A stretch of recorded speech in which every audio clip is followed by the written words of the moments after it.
পিঠে একবার এভাবে বানিয়ে দেখুন। তো শীত থাকতে থাকতে এই পিঠে একবার বানিয়ে না খেলে পুরো আফসোস থেকে যাবে, কিছুই লাগবে না। হাতের কাছে থাকা কয়েকটা উপকরণ দিয়ে খুব সহজে এই পিঠেটা আপনারা বাড়িতেই তৈরি করে নিতে পারবেন, আর খেয়ে তো পুরো অবাক হয়ে যাবেন।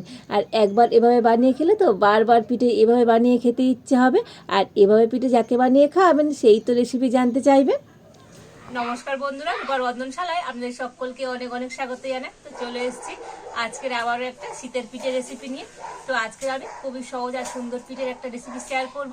এই পিঠেটা মাত্র 10 মিনিটে তো আপনারা বাড়িতে তৈরি করে নিতে পারবেন, আর এভাবে একটা পিঠে বানিয়ে বাড়ির প্রত্যেকেও খেতেও পারবেন। খেতে তো দুর্দান্ত লাগে। তো আপনারা সঙ্গে থাকুন আর প্রথম থেকে শেষ পর্যন্ত পুরো রেসিপিটা দেখতে থাকুন। আশা করি আজকের রেসিপিটা আপনাদের অনেক ভালো লাগবে। তবে চলুন শুরু করে দিই আজকের রেসিপিটা। তো দেখুন, আজকের পিঠের জন্য এখানে আমি একটা বাটি মাপ করে সুজি নিয়ে নিয়েছি।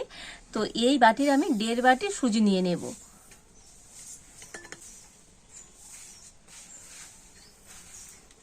আর এই সুজির মধ্যে দিয়ে দেব দুধ। তো এখানে গরুর দুধ আমি আগে থেকে জাল দিয়ে নিয়ে চলে এসেছি, তবে দুধটা কিন্তু ঠান্ডা হয়নি, উষ্ণ গরম আছে। আর এই উষ্ণ গরম দুধটা আমি সুজির মধ্যে দিয়ে দেব। তবে যতটা সুজি ততটাই দুধ আমি দিয়ে দিচ্ছি। তো 1.5 বাটি দুধ আমি দিয়ে দিলাম। আর এবারে আমি দুধের সাথে সুজিটা একটু ভালো করে মিশিয়ে নেব।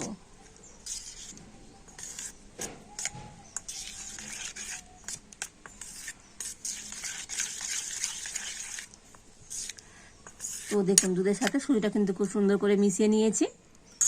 আর এবার আমি দুধের মধ্যে সুজিটা ভিজিয়ে তো 10 মিনিট রেখে দেব। এতে করে সুজিটা কিন্তু খুব সুন্দর নরম হয়ে যাবে আর ফুলেও যাবে।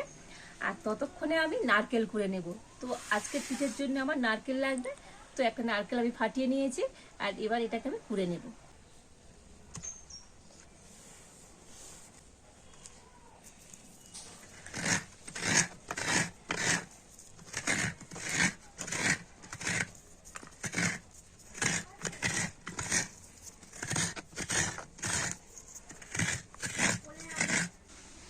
তো নারকেলটা কুড়িয়ে নিয়েছি। তো যতক্ষণ আমি নারকেলটা কুড়েছি ততক্ষণ তো এই ব্যাটারটা ঢাকা দেওয়া ছিল। আর দেখুন সুজিটা কত সুন্দরভাবে ফুলে গিয়েছে,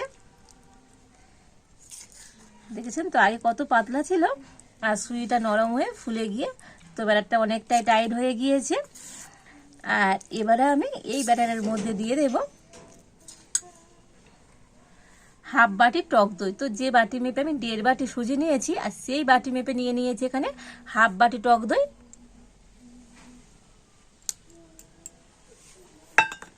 দিয়ে দেব অল্প একটু সামান্য পরিমাণে লবণ, আর দিয়ে দেব চিনি। তো এই চামচের আমি 2 চামচ চিনি দিয়ে দিচ্ছি।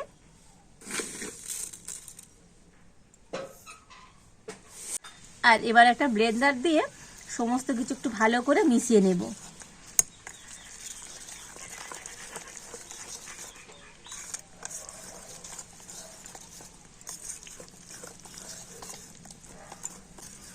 তবে এর মধ্যে কিন্তু আর কোনো রকম জল কি দুধ কিছুই দিতে লাগবে না। তো এইভাবেই করে ব্যাটারটাকে রেডি করে নিতে হবে।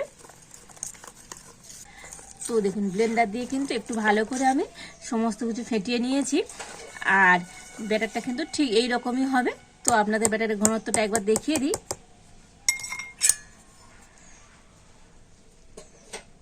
তো দেখুন, ঠিক এইভাবে ঘন করে একটু ব্যাটারটা গুলে নিতে হবে। তো দেখেই বুঝতে পারছেন ব্যাটারটা কতটা ঘন রয়েছে। তো আজকের পিঠের জন্য তো পিঠের ব্যাটারটা কিন্তু আমার একেবারে রেডি। আর এবারে এখানে একটা এরকমই বাটি নিয়ে নিয়েছি, আর এই বাটির মধ্যে একটু সাদা তেল দিয়ে দিয়েছি। আর এবার আমি একটা ব্রাশ দিয়ে সাদা তেলটা খুব ভালো করে বাটির চারিধারে লাগিয়ে দেব।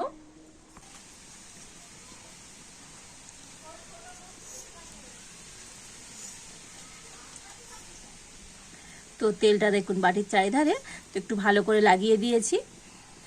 আর এবার আমি এখানে একটা কলা পাতা নিয়েছি, তো এই বাটির মাপ করে কেটে নিয়েছি। তো দিয়ে দেব, আর কলা পাতার উপরে একটু এরকম তেল দিয়ে দেব। তো এই তেলের ব্রাশটা নিয়ে একটুখানি দিয়ে দেব। আর তলায় একটা কলা পাতা দিয়ে তো পিঠে তৈরি করলে পিঠের কিন্তু মানে খুব সুন্দর একটা ফ্লেভার হয়। এই কলা পাতার তো সুন্দর একটা কিন্তু সেন্ট হয়। তো দেখুন, কলা পাতার উপরেও কিন্তু খুব সুন্দর করে সাদা তেলটা লাগিয়ে দিয়েছি। আর এবার আমি ব্যাটারটা আরও একবার ফেটিয়ে নেব। তো একটু এবার ফেটিয়ে নিয়ে আর এবার আমি ব্যাটারটা নিয়ে তো এই কলা পাতার উপরে দিয়ে দেব।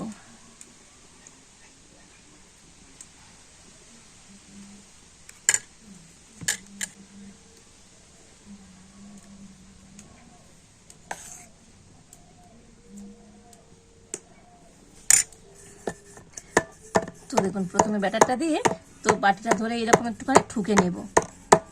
এতে করে ব্যাটারটা কিন্তু খুব সুন্দরভাবে তলা থেকে সেট হয়ে যাবে।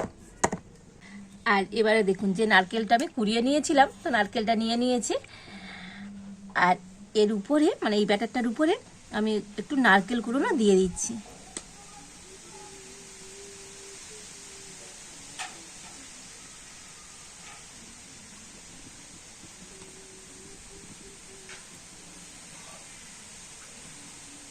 তো একটু বেশি করে আমি নারকেল কুড়ো দিয়ে দিলাম, এতে করে পিঠেটা খেতে বেশি ভালো লাগবে। আর দেখুন এখানে নিয়েছি এবার আমি খেজুরের পাটালি গুড়। তা গুড়টা আমি এরকম ঝুড়ো ঝুড়ো করে কেটে নিয়েছি। তো এই নারকেলের উপরে দিয়ে দেব।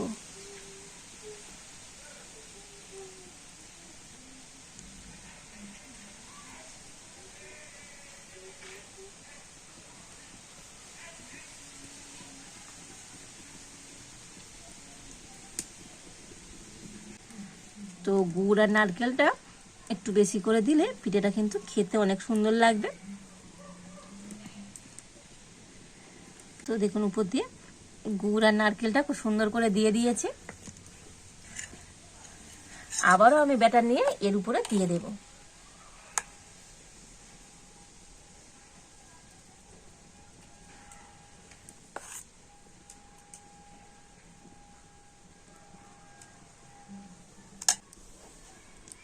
আর এবার আমি একটা ছোট চামচ দিয়ে তো এর উপর দিয়ে ব্যাটারটা কিন্তু একটু সুন্দর করে এইভাবে সেট করে দেব।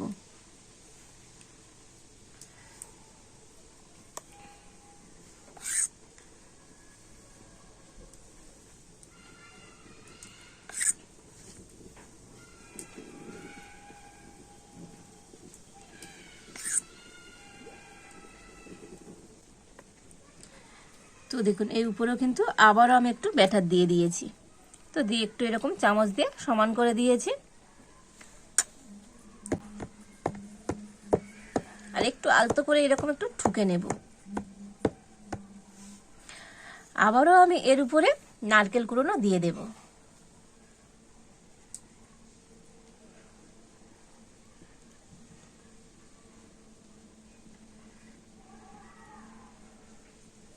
তো নারকেল কুড়োনোটা দিয়ে দিয়েছি। তো আবার আমি গুড় নিয়ে দিয়ে দেব।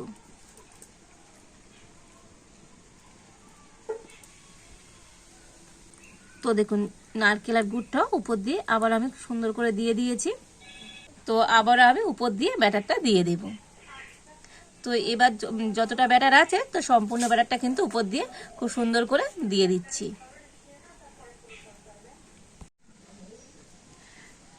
তো দেখুন উপর দিয়ে কিন্তু ব্যাটারটাও আবার আমি চামচ দিয়ে একটু সমান করে দিয়েছি। আর এখানে যে তেলের ব্রাশটা ছিল তো ব্রাশটা দিয়ে উপরে এইভাবে করে দেবেন, দিলে উপরটা কিন্তু খুব সুন্দরভাবে সমান হয়ে যাবে।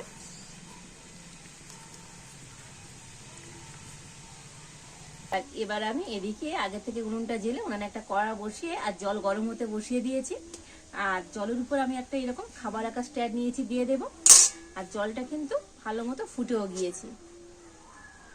আর এবার আমি ব্যাটার শুদ্ধ বাটিটা নিয়ে স্ট্যান্ডের উপর দিয়ে দেব। আর এখানে আমি জলের মধ্যে একটু পাতি লেবু দিয়ে দিয়েছি, এতে করে জল ফুললে কড়াতে যে দাগ হয় তো সেই দাগটা আর হবে না। আর এবার আমি ঢাকা দিয়ে দেব। তো ভাপা পিঠে আপনারা একবার এইভাবে বানিয়ে দেখবেন, কোনো রকম ঝামেলা ছাড়াই আর খুবই তাড়াতাড়ি হয়ে যায়। আর এই পিঠেটা ভাপাতে খুব বেশি সময় লাগবে না, 10 মিনিট হলে হয়ে যাবে। তো 10 মিনিট পর আপনাদের দেখাবো আজকের এই ভাপা পিঠেটা কেমন হয়েছে। তো 2 মিনিটের মতো পিঠেটা একটু ভাপিয়ে নিয়েছি। আর এবার আমি পিঠের উপরে একটু নারকেল কুড়ো দিয়ে দেব। এতে করে পিঠেটা দেখতে সুন্দর লাগবে। আর শুধু দেখতে সুন্দর নয়, খেতেও কিন্তু দারুণ হবে। কয়েকটা কিশমিশ নিয়েছি তো দিয়ে দিচ্ছি, বাদাম দিয়ে দিচ্ছি।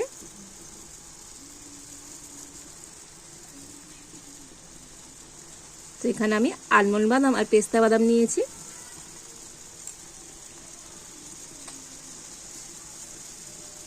তো একটু সাজিয়ে সাজিয়ে দিয়ে দিলে পিঠেটা দেখতে সুন্দর লাগবে।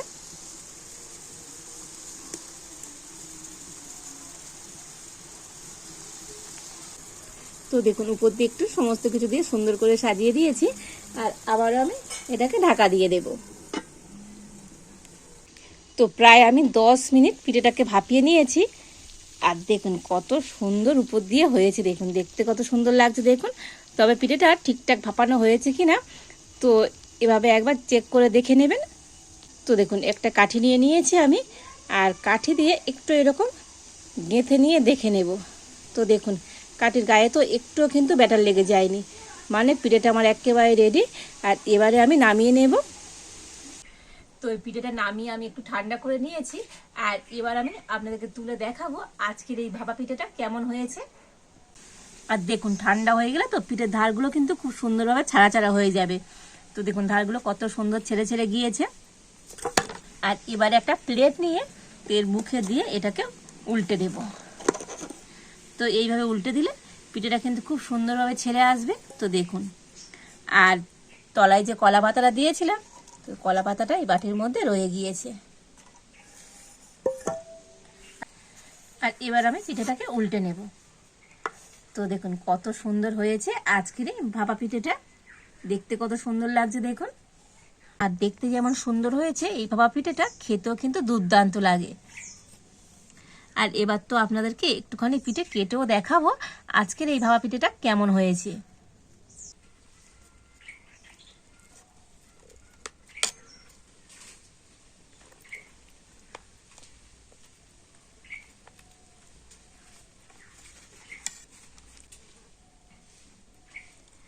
তো দেখুন আজকের এই ভাপা পিঠেটা কতটা সুন্দর হয়েছে, দেখতে কত সুন্দর হয়েছে দেখুন। আর দুবারে তো দিয়েছিলাম যে পুরটাও কতটা সুন্দর হয়েছে, দেখেই বুঝতে পারছেন অসম্ভব সুন্দর হয়েছে আজকের এই ভাপা পিঠেটা, কোনো রকম ঝামেলা ছাড়াই। তো এইরকম সুন্দর ভাপা পিঠে তো মাত্র 10 মিনিটে আপনারা বাড়িতে খুব সহজেই তৈরি করে নিতে পারবেন। আর সবথেকে বড় কথা, এভাবে একটা পিঠে বানিয়ে তো বাড়ির প্রত্যেকে খেতে পারবেন। তো পিঠে একবার এইভাবে বানিয়ে খেয়ে দেখুন, তো এত ভালো লাগবে খেতে, তো বারে বারে এইভাবে পিঠে বানিয়ে খেতে ইচ্ছে হবে। তো অসম্ভব সুন্দর হয়েছে আজকের এই ভাপা পিঠেটা। তো আজকের আমার এই ভাপা পিঠের রেসিপিটা তো আপনাদের কেমন লাগলো তো অবশ্যই কমেন্ট করে জানাবেন। ভালো লাগলে লাইক শেয়ার সাবস্ক্রাইব করবেন। আজ এই পর্যন্ত, আপনারা ভালো থাকুন, সুস্থ থাকুন। দেখা হচ্ছে নতুন কোনো একটা রেসিপি নিয়ে।